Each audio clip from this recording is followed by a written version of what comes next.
Hey guys, welcome back to another episode of Fay Pop TV. I am your host, Travis Smith, and I am joined by King Pimpin. Very happy to be here. Thank you guys for joining us for another episode. This is a web series and digital platform to talk about artists, events that are happening around Northwest Arkansas, as well as actually having events and showing you those events through this platform. And one of the things that we are looking to do here is introduce you to other people that are in the area that are doing some cool stuff. Lineup Booking Solutions being one of them. Welcome, guys. Thanks, Travis. Thanks for having us. Yeah, absolutely. Mind kind of telling us a little bit about what you guys do? Yeah. So we are a direct booking platform that basically connects venues and musicians to streamline the booking process. So, instead of, traditionally cold calling or, sending various emails back and forth, we're trying to keep everything on the platform and have venues and artists just correspond directly. So, included with that is the ability to have more transparency. So we have artists and venues both list what their rates are, their expectations. They could upload a rider if they wanted to, sound equipment that they have so that artists can peruse that and understand if it's a good gig for them or if they need to include their own sound equipment. So the idea being that we're streamlining all of the needs that would go into booking a show and eventually adding features on as we have that foundation laid out. So we're really focusing on the booking component and making sure that first off, it's something that folks want, it's something that folks need, and something that they want to use. So we're at that stage right now, and honestly, it's going really well. Travis, I don't know about you, but that makes me feel super old.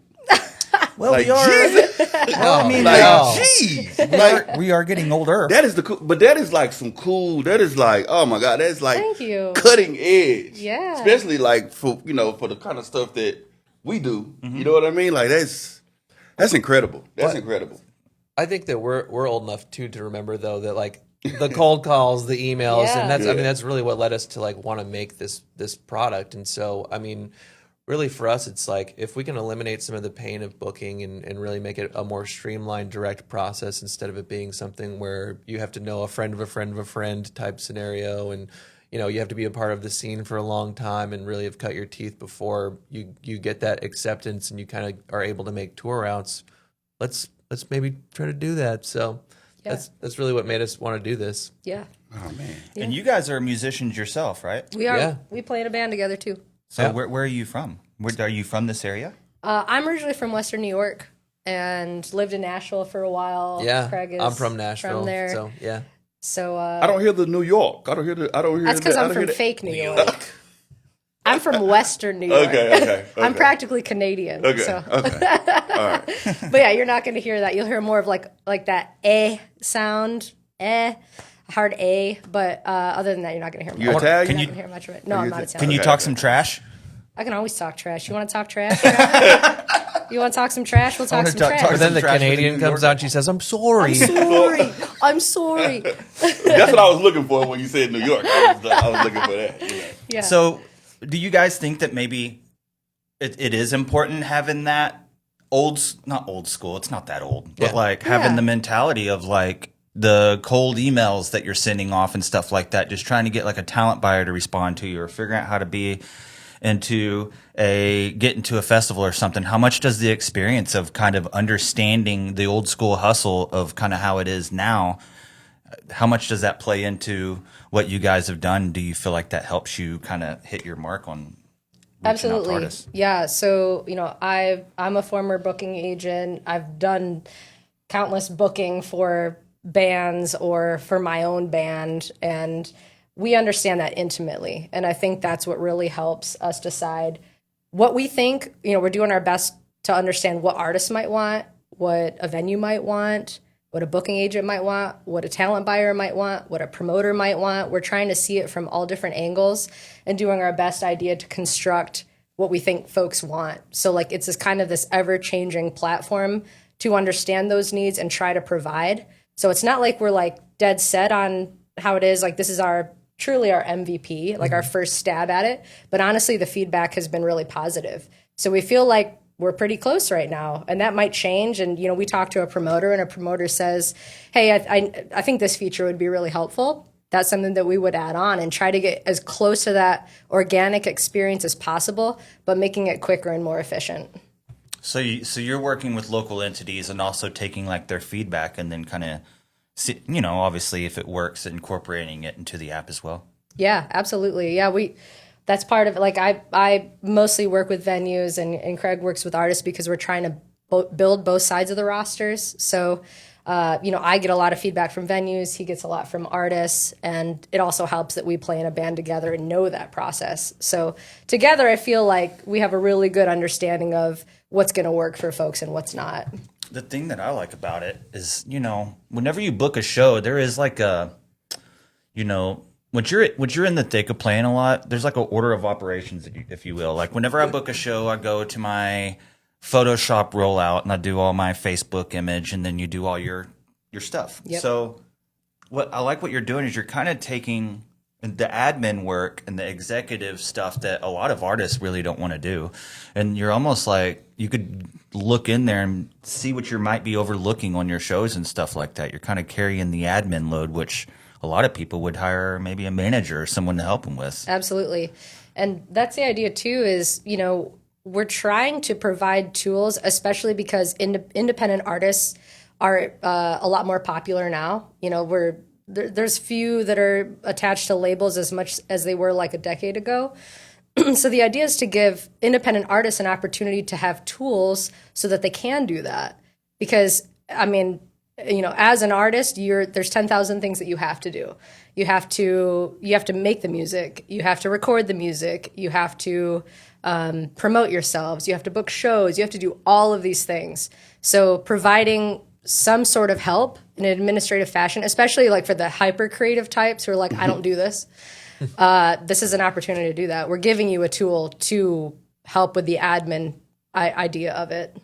So like you guys were saying earlier, being creatives is easy to create. It's easy to create. That's the easy It's part. super easy That's to the easy create. part. It's the when you're I don't know, when you're kind of antisocial like me, like what I'm saying, like I don't want to don't want to really deal with people. Yeah. You know what I'm saying? You don't want to really Yeah. deal with people. Like I don't think you guys understand fully how much this area in particular is gonna benefit from that. Like that is like Yep. It's a great test market. That's out of the moon. Yeah. So is it like up and running? That like It's up and going. running? Yeah. We You launched can sign up. a You little can sign over up. 3 months ago. We launched the platform, and we've gotten really good feedback. It's been really course. cool. Yeah. But Our So- artists of love course. it. I don't know. I like what you're saying, though. I think a lot of people are married to the idea that it's craft first, and I think the downside of that is if you're working on it in a vacuum and you're not really engaging with your community, out doing shows, if you're not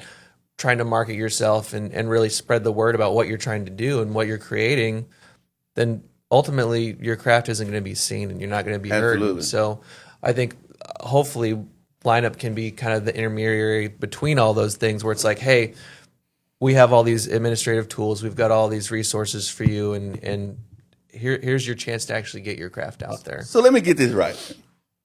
So with this new cutting edge technology, you guys are actually taking it back though to where like the talent is first. Like, you know what I Yeah. mean? Like Yeah. where I the think so. talent is in the forefront. You know Right. what I mean? Right. Yeah. Because I don't want to, but so many times I just see like talentless people, but Yeah. but they have the social skills. You know what I That's mean? right. They have the sure. social skill. They have Yeah. the you know. Yeah.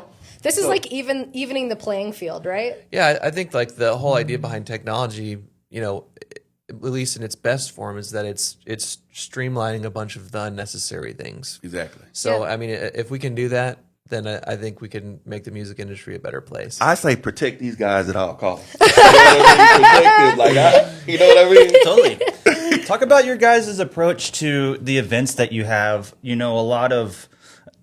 I've seen tech app companies roll out some events, and they're just a lot of times it's here's the show, see you guys there, and then maybe trying to get some people. It seems you could see that you have a background in booking and graphic design and stuff like that. So talk about your guys' approach to having your own events and stuff like that. Yeah. So for the concert series, the idea is Lineup at its core is a booking platform.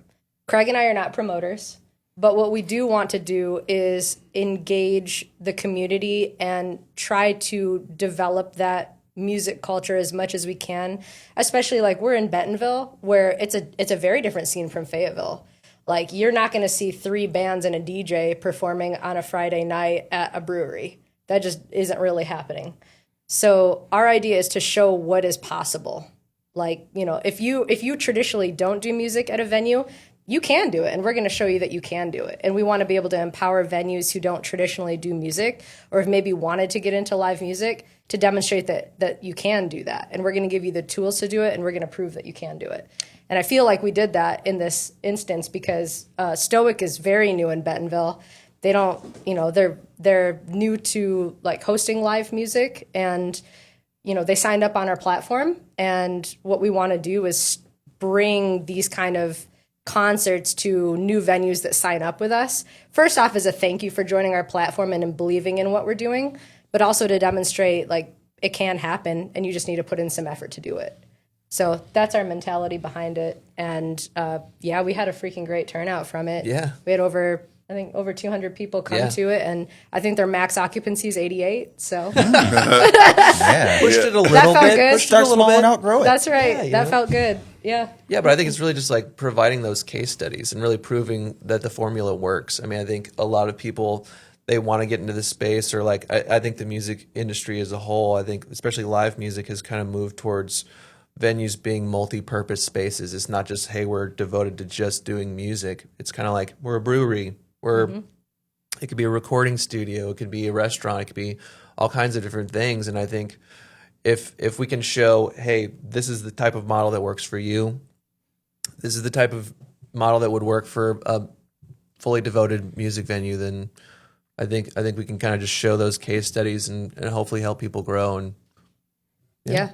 What's it been like moving to a new market for you guys, like personally? You know, this is a spot where, Yeah. you know, like half the towns didn't have 80% of the things they have in them 10 years ago, 15 years ago, probably. So what's it, you know, navigating Fayetteville, you know, big artist community and a lot of different types of events than what you might see in like a Springdale. Then downtown Rogers has, you know, Rail Yard Live, which is a big free venue and stuff like that. And then Bentonville has a lot of different things going on. What's it been like kind of navigating the overall Northwest Arkansas landscape, considering each town has different things to offer? yeah, I think it's interesting because, you know, Nashville, coming from Nashville, it's like one just huge scene. And I think, yeah, there's obviously like a big country music presence there, but there are micro scenes kind of throughout Nashville. And there's a lot of opportunities, there's a lot of venues, and I think coming from that background and then moving to a place like Northwest Arkansas, I didn't know what to expect, I guess. And I guess for me, what I've seen has really impressed me. I think in Nashville, and I think I've said this a few times, is that I think in Nashville you can get by for a long time not being that good.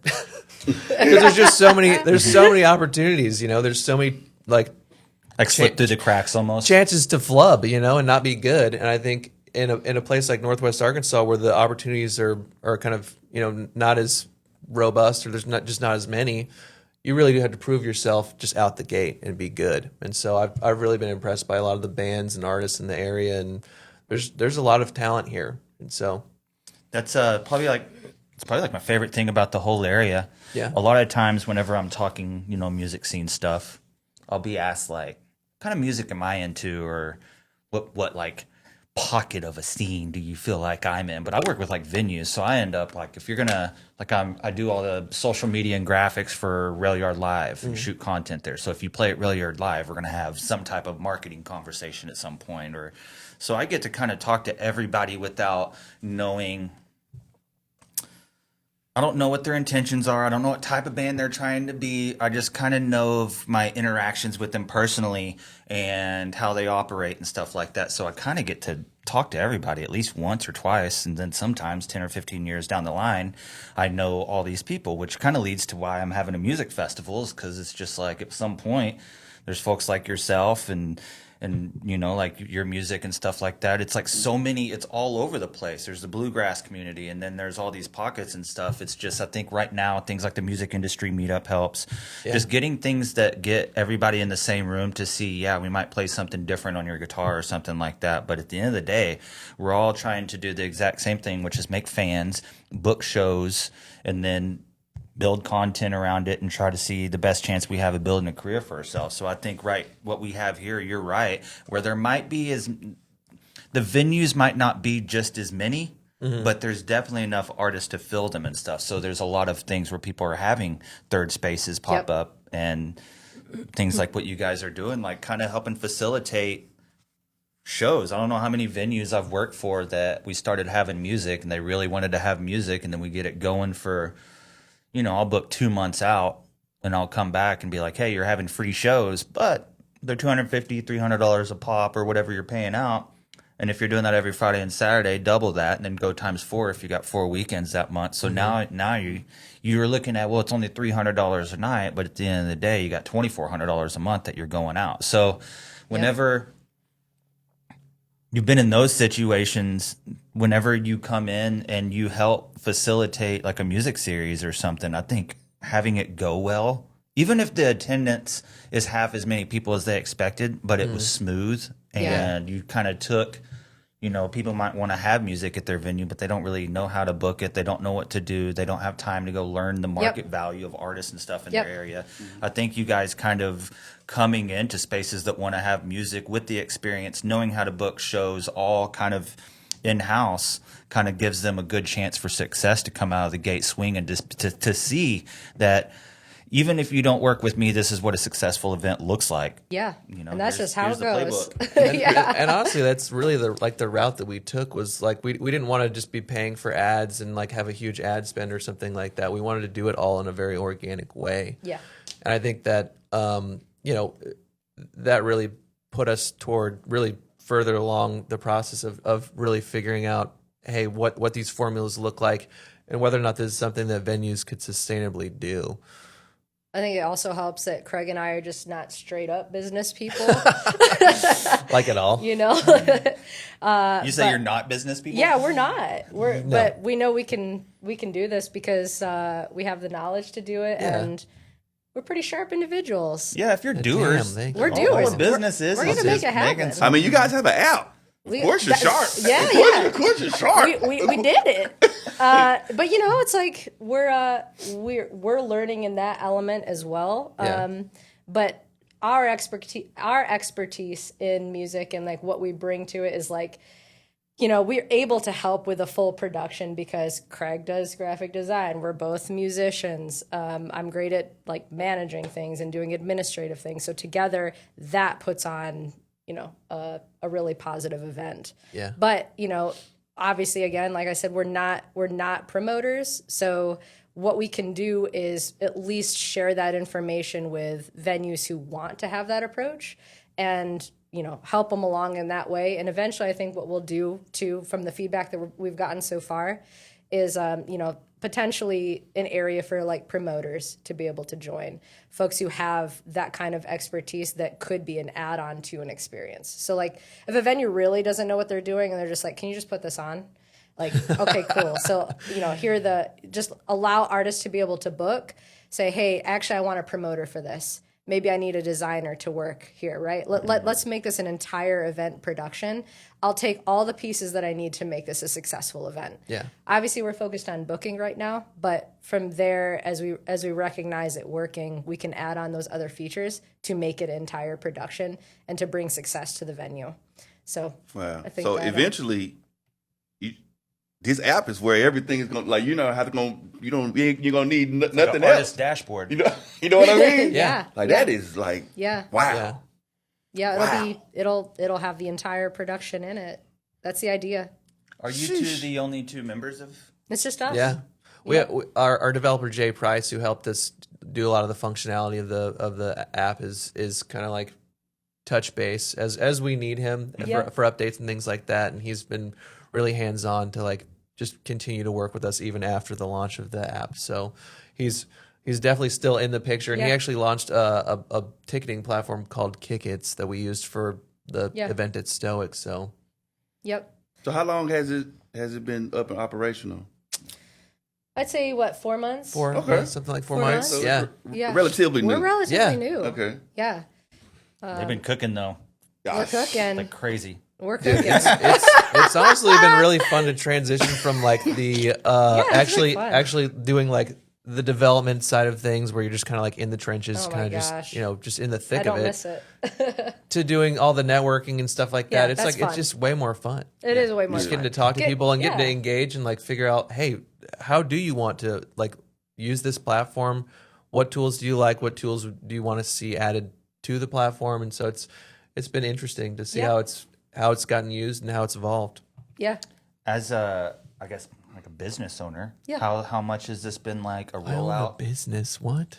Yeah, isn't that nuts? What I is think that? the same thing. Like, I usually think the same thing. Yeah, what? But I'm like, whatever. My name's on it, I guess. Yeah. But what's it been like as far as has it been kind of like a song rollout or an album rollout as you get things going? You're almost like taking something to the market, and now you got your graphics and you got everything. Now you got to go talk about it and stuff like that. Yeah. I appreciate that visual actually.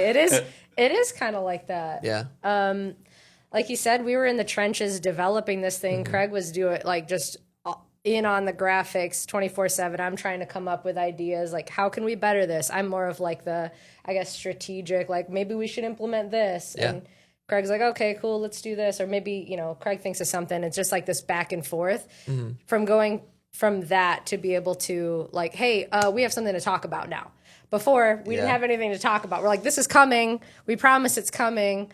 And, it's like the thing is people don't know how much is going on behind the scenes in anything really, but people don't know how much is going on behind the scenes. They just see the final product. And then it's like, okay, I can't really say much until we have the final product. I could say, hey, you could sign up for this and I'll let you know when it's here. But now that we have something, it's really about like, how do we roll this out? Do we start talking to artists? Do we start talking to venues? When you have like a two-sided marketplace, it's you trying to find what that balance is at all times. That's something that we're trying to understand a little bit better now. Now that we're out of like the development phase, it's, well, how many artists equal one venue? Well, if I have 5 venues, how many artists do I need to be able to fill all the time slots that those venues might need? So thankfully, I feel like we're growing at a pace that we can understand and deal with appropriately. But if we just did this like as a nationwide thing out of NWA, or we're just like California, Seattle, whatever, all these places, it'd be horrible. It'd be horrible. We have control over it to be able to grow it in that way. And I think that's kind of where our focus is, and what we're trying to roll out is like not do too much, because now I feel like Craig and I do have a good amount of momentum, and it's like I'm trying to understand like what's our capacity, because Craig also still works his full-time job. Shout out to Real Truck. shout out to Real Truck. So it's like what's our capacity? How much can we expand? How many venues can I even talk to right now? Yeah. Without being like, I can't promise you I can do a series here. I can't do this right now. I'm trying to move into these venues. Craig's trying to get artists on the platform. Well, how many artists do we need for this event?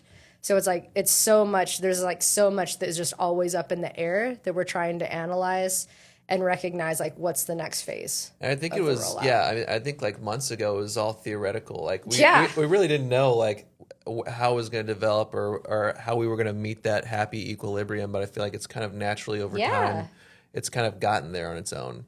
I remember, sorry, Craig. No, go ahead. I remember Craig was like, he's doing great in the artist building phase, and he's like, hey, how about those venues? Hey, how about those venues? That was coming up in a little bit, and I'm like, dude, I know. Okay, I know. Got it. I know. I can't just like, there's approaches to everything. Yeah. It's just, like I said, we're not predominantly business people. We've learned how to do business because of this. Yeah. And I'm like, I can't just like cold reach out and be like, you need this, right? It's like we've understood this organic approach to how it's building now, where it's like the thing happened with Stoic. We got contacted by Arkansas Music Experience, and Travis, you've reached out too, about like Arkansas Music Week, which I'm sure we'll talk about. But that has naturally progressed to, hey, there are these venues now. And now I can talk to those venues. So it's not this like, I can't just, if the handle on the door is not unlocked, I can't just barge through it. It's like understanding where that door is. And venues are tricky too. Like, they are. Whenever they're very protective. It's been hard. I mean, like, a music scene is a representative of individuals that do stuff within it. Yeah. And so whenever you start reaching out and you start kind of having conversations about, say you're the new person, you're just moved to town, you got a new app, and you're talking to a music venue that's like super protective over stuff. Yeah. And, in a market where we don't have a lot of venues and stuff like that, have people, not like in a mean way, if you will, but has there been a little bit more of a barrier of entry to get in, to get people to really chat with you, since how you have something that's completely new, especially to this market? Absolutely. Yeah. I'd say one of the most difficult points thus far has been trying to get people to change the way they've always done something. Yeah. And that's been the biggest barrier for entry, because it's like, well, this is the way that we operate. This is the way that we've been doing it. And then my next question is that working? Because I don't think it is working. But like, I can't force you to do it. Like, you have to be open to that for me to do that and to help you and demonstrate that. But like, I can't do that unless you're willing to listen and be open to what we have. So I don't know. I have found that to be the most difficult experience, because especially if you look at like a GM for a venue, they're doing 10,000 things. Yeah. So if I'm like, hey, this could really help you, they're thinking about the 9,000 other things that they're doing, and to ask them to take time out to change the process of how they're currently operating is honestly asking a lot. So understanding how we fit into that, how can we do this in a way that's valuable to your time and effort.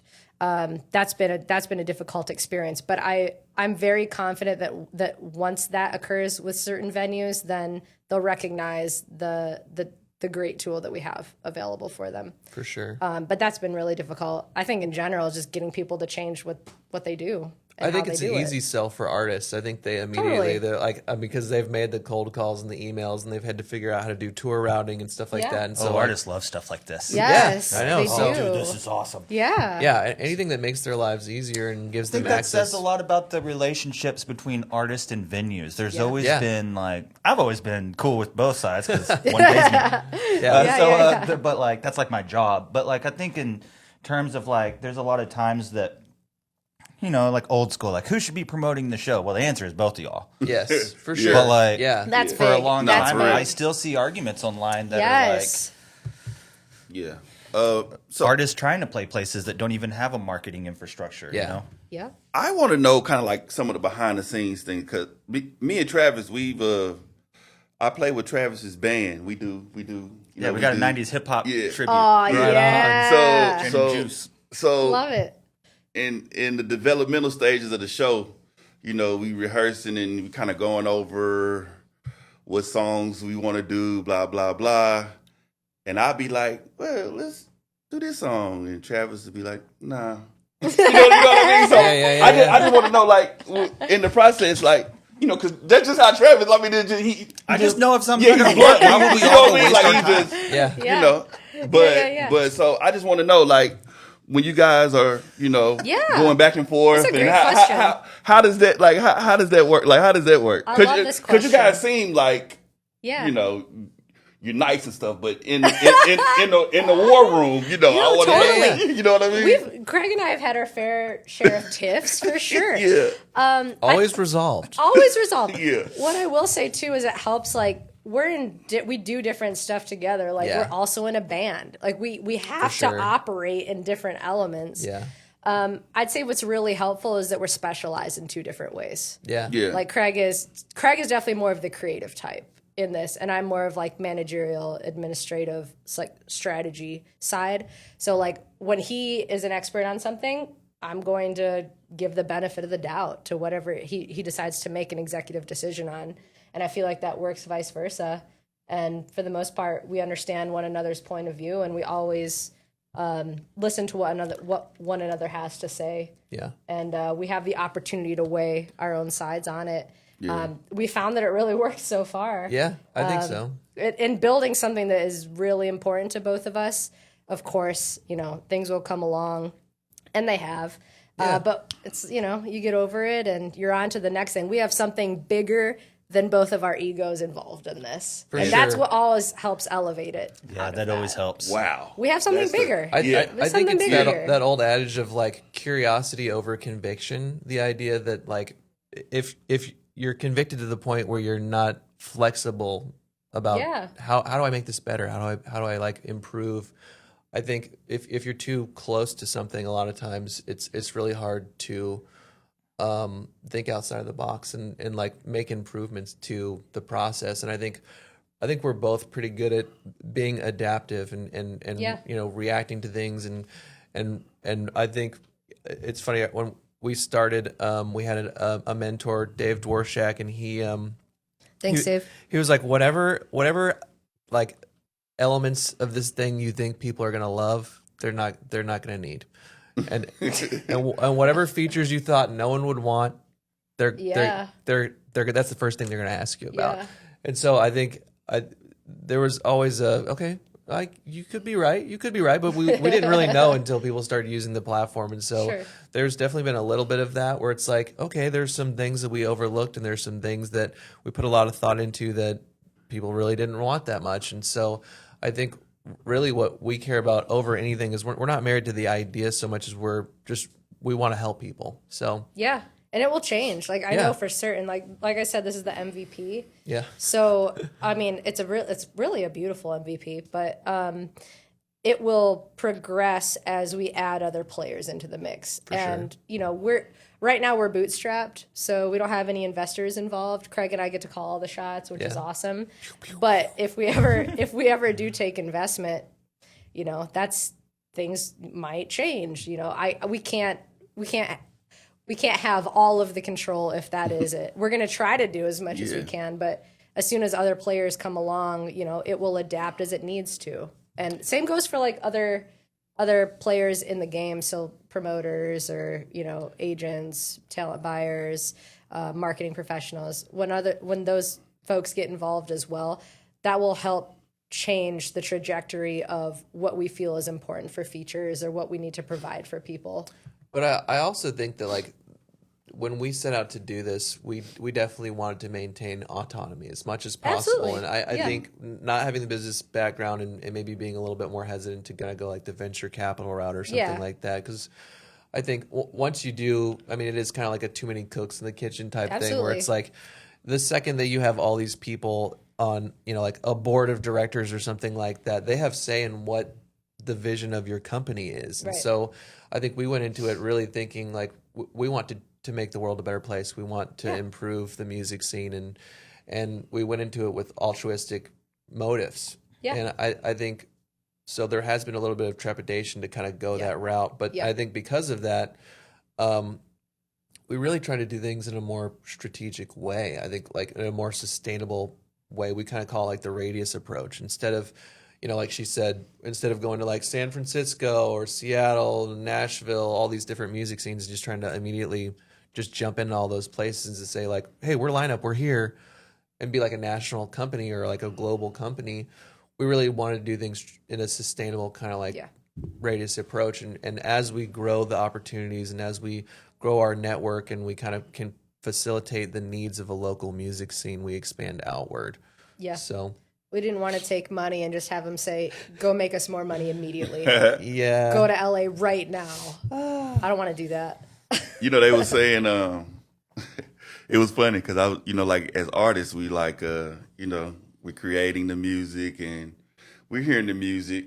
I know you guys can attest to this too. And you get this song and you're like, man, this one is going to kill him. This one's going to really kill him. Yeah. And it's never that. It's never that one. Yeah. It's never that one. It's never that song that you like. You know what I mean? Oh my gosh, that's so true. On our first album, it's psych rock. It's very there's a lot of fantasy elements to it and stuff like that. And one day I was hanging out at the park reading a book, and I just started having like this introspective idea about what it would be like, the inner dialogue of a duck. I don't know why I did that. but it's literally just a song about a duck kind of like having an observation of just humanity, and it's the song I like the least out of all the songs that I've ever written. I didn't know that. But everyone's like, dude, that duck song Yeah, is everyone loves sick. this dang song. It's like Quack to them. Oh, Boom. I see what you All did right, there. okay, Travis. I see what you did there. It's always that. I had to They get love it. dogs. Sorry, guys. yeah, they just love them. Hey, so I also want to harp on something you guys said earlier about momentum. Yeah, It's that's one of the things that you can't really explain, momentum. Yeah. But once you lose it, is like you have to build it back up. You know what I mean? So yeah. just talk about like you've been up for about 4 months. So you would say it's rolling. Yeah. It's rolling. Yeah. Yeah. We have momentum. I mean, it's always the hardest part is starting something. Oh yeah, absolutely. You know, that's really been the hardest part is I do not have like, hey, I don't have an opportunity for an artist to sign up right now, but like maybe do you want to do this? Do you maybe want to just sign up and just see what happens? Yeah. And I don't know. Let's just see what happens. But it's a lot of like hoping someone sees the bigger picture of what's at play here. Yeah. And I think, it helps that, again, Craig and I aren't business people first and foremost. We're approaching you as an artist, really. We're not. We're artists who have built a business. So, we're not just like, hey, we want to make money from this immediately. You need this, and we're going to spend a bunch of money on marketing for it. And, you got to have this. It's more of an approach of, well, we're going to come in cold and, hopefully you can see the value and sign up. So, yeah, I mean, being 4 months in, we're really happy with where we're at right now and the momentum that we've gained. And I think venues are starting to, artists too, it's easier to sell to an artist because artists are like a tool that could maybe book me things. Of course I'm going to try it. Wow. Of course I'm going to try it. But venues are a harder sell. But, when we do things like the concert series and can prove and have data to back that, people believe in that. And that can help carry us to hopefully doing this for other people too. Absolutely. Yeah. Talk about your guys' band. What's the name of it? What do y'all do? Dream Beam, yeah. We're a psychedelic rock band, just a 3-piece. So Cece plays bass, Erin, her husband, plays drums, then I sing and play guitar. So, yeah. Is this something you guys started before you moved here, or is this afterwards?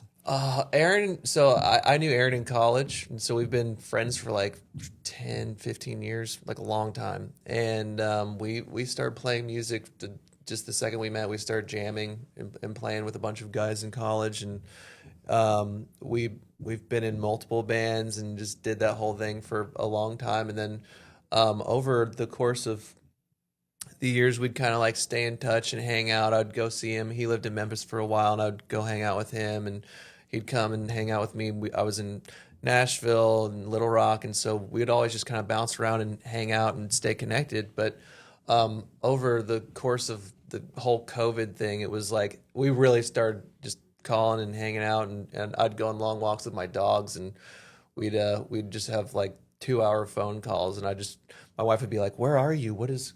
I'm like, "I'm on the phone with Erin," and we just reconnected and got back into just kind of a regular cadence, and during COVID, it was like me and my wife moved to Florida kind of spontaneously. It was like we have no idea how long this is going to last. We don't know what's going to be like. So, What part of Florida? the Panhandle area, like Destin, Santa Rosa Beach, and so it was awesome. It was a lot of fun, but no one lives there. So it was like, okay, maybe we just do this for a season. It didn't really feel like home. And so we were thinking about moving somewhere, and her family's in central Arkansas. And so we were like, well, we've done the Little Rock thing, kind of want to have a new adventure. And so we were trying to think of a way to be closer, but still kind of have something new. And then through reconnecting with Erin, his family's in Oklahoma City. So he was trying to be closer to his family too, and so we were just like, could we potentially Kind of right in the middle. Wow, I was just going to say, could we like, potentially just move right to here, the same just- place and be Yeah. best friends forever again? And Yeah. so it just kind of like organically happened, and we ended up just like, hey, can we just decide that Bentonville is the place and just like reconnect? And so immediately got to become best friends again, and hung out and obviously just started jamming again. And it kind of evolved into what it is now with Dream Beam. So Yeah. Let's talk the G word genre. Like, where would you put yourself? Where would you put your like? How would you categorize the band? Like, I would say like modern psych rock. Psych rock. It gets a little sludgy at It's times. very yeah. We I like definitely sludgy. lean into the Sludgy. sludge. It gets Sludgy. sludgy. Craig's starting to write like some heavier stuff, which is fun. yeah. So I feel like we're a good blend of both of those. It's the fun stuff to play. Yeah. Like It I like is fun to play. I like listening to kind of like some of the more chill psych rock stuff just on a regular basis, I guess, in my free time. But I mean, when it comes to actually playing rock music, I like to play the heavy I'm in stuff. the same boat. I love it. I'll sit here and pop punk it and funk it up all day, but whenever it starts like some metal breakdowns and some stuff like that, I'm like, oh yeah, come on, let's go. I don't even play double bass and I love it. So Wow, Travis, we've been friends a long time. I never knew this about you. really, what do you think I play? I mean, you play. I mean, I've seen. Whatever the gig Yeah, calls for like type whatever. scenario. Yeah, you just kind of like adaptive. I think that's the illusion you draw when mostly you play with cover bands. Yeah. True. But like, I mean, that is like you were asking me earlier, like what band plays Sledgehammer. But it's I'm just very curious. But for me, that's something. I mean, I Sledgehammer. still write with friends. You know, I've got an old band, Silverstone. Some of the dudes in that band were jamming and stuff. And then we were talking about Will Gunselman earlier. Every once in a while, he'll call and be like, "Let's do a show" or something like that. So, for me, like trying to like as you get older, find the time to like write, even if you're not writing for the put out an album or anything, but just to get like the creative juices flowing and stuff like that. That's like so rewarding. Back to that momentum word. Yeah. Momentum, it's everything. It's know what I everything. mean? It really is. Yeah. I don't know how many times I've like not thought of myself as like a musician because I'm over here like doing video or doing stuff. Yeah. And so, but then, you know, it'll be like 6 months later and I'll find myself having like 1 or 2 practices a week with the same group of people and we're like writing and making new things and stuff like that. So it's kind of like keeping it in your head that kind of keeping the options open to kind of go in either which direction on whatever opportunities are placed in front of you and stuff like that. It's always creating to always keep your mind open to like opportunities that might be coming up because there might be something that's placed in front of you that is more of a road that's built for you and what you are looking to do that you might not have known about or not even known existed. So I think now like you guys being out talking to people, letting them ask you questions and like understanding that they're just asking questions and they're not attacking you, but you're actually giving answers and listening. I think that's huge. Yeah. I think it's really important to lead with curiosity. You know, of course, we want to support lineup and we want it to be really successful, but first and foremost, I think we're both really curious people. So I want to know what makes people tick, and I want to know, you know, why are you doing music? Like, are you doing it because you love it or you think it's going to be? And you know, I don't take it either way. I'm just curious to know why somebody's doing what they're doing. So yeah, you don't take it either way, but you know, it's always best to somebody that loves to do it. You know, that's what I want to hear. Yeah. I of course want to hear that. But I'm just curious to know, you know, even musicians on both sides, really. Yeah. You know, why are you playing music? Do you want to just be a rock star, or like, you know, is this something cool to do, or like, did you break out of your shell when you were shy and this is your thing now? Or when I started playing music, I was actually in Nashville. I didn't know how to play drums, but I was dating someone who was a songwriter but a drummer first, and I was like, why don't we just start a band? We're in Nashville. You just teach me how to play drums and let's just go do it.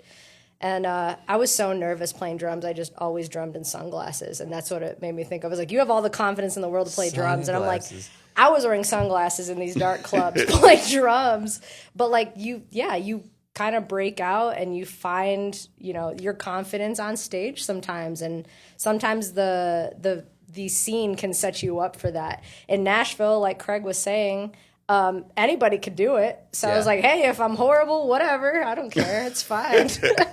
Like, ended up getting, you know, some traction out of it, and it ended up becoming great because I met Craig because of because I met my husband Aaron because he was a musician. And it's like, the scene kind of can support you in that way if you're open to it. Can you talk about like your website and where people can go to find out more information about you? Yeah, it's just lineupbooking.com. We're very active on Instagram, lineup_booking. So yeah, that's probably the main spots. Yeah. Artists can sign up, venues can sign up. There's no subscription or anything like that. So the barrier to entry is pretty low. So yeah, definitely check us out there. Yeah. Any events coming up? So Stoic was very happy with our turnout, and they've asked us to run it back. So October 17th, I think is what we agreed on. Yeah. We're gonna do another event at Stoic. So hopefully we'll be opening up some time slots soon for artists to sign up and see if they want to play that. And you guys will be at the music industry meetup. Yes, We'll be there. So thank you guys for being a part of that. So you guys check it out. Go to the music industry meetup. Not just because it's an event I'm co-producing, but because it's awesome. It's always it's like the best feeling leaving those things. I think you nailed it. Awesome. Last time we were talking about it, you just it's comfortable to go there. You're going to see some folks and if nothing else, if you treat it as just a hang with local artists and stuff because it's on a weeknight, then it's a good time. So thank you guys for coming on. Thank you guys for listening to Fay Pop TV. I am your host, King Pimpin, my co-host over here. And thank you guys for coming on. And Thank you, Travis. we'll see you next Thanks time. for having us. Yeah.